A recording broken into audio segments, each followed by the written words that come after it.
More than any other area in Australia, the people of Western Sydney voted no. Here, where up to 3/4 of the population in the electorates of Blackslade and Watson voted against same-sex marriage, the cultural clash of marriage equality and the conservative values of immigrant cultures told the story of the polls. The same two factors repeated themselves in the only two areas to vote against same-sex marriage in Victoria, Calwell and Bruce. The No campaign targeted conservative immigrant cultures and it showed.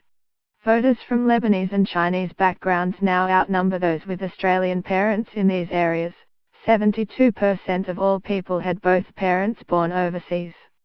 30% are from a Muslim background in Blackslade, 23% in Watson, 10 times the national average of 2.6%. The no vote forms a ring around the wider, wealthier, irreligious inner Sydney suburbs, and almost all of them are Labor-held, with the Liberal seats of Belog and Banks exceptions, and historically working class. The story is repeated in Victoria where Bruce, one of only two electorates to vote no in the entire state, has 3 times the proportion of families with Chinese backgrounds, and in Calwell, where one of the state's largest Iraqi communities resides along with the Turkish and Lebanese diaspora.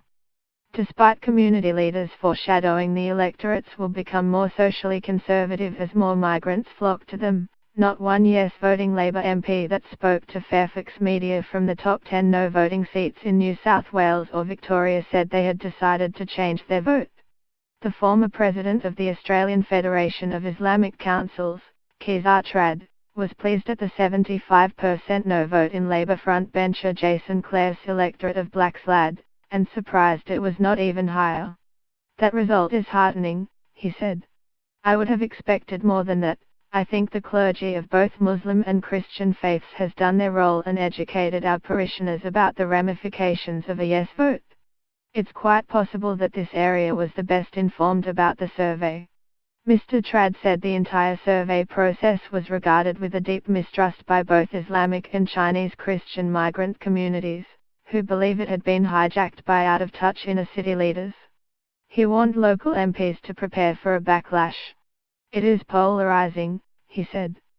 Unless these survey results are neutralized very quickly by a bipartisan decision, then the electorate may go far more conservative in the future. In the outer Melbourne electorate of Calwell, the religious migrant community undoubtedly had an impact, with 17.7% of the electorate from an Islamic background, 6 times the state average, while 34% are Catholic, 12% higher than the rest of the state. Community leader Bernard Armour said it was great news that at 56.8%, Calwell recorded the highest no vote in Victoria. Islamic leaders and I talked as much as we could, the priest said. Many people here believe same-sex marriage is against nature. If people are living in it, I have no problems, but you can't make it a law. University of Sydney demographer Zakir Hussain said for many migrants, even the concept of the survey could be outside the norm.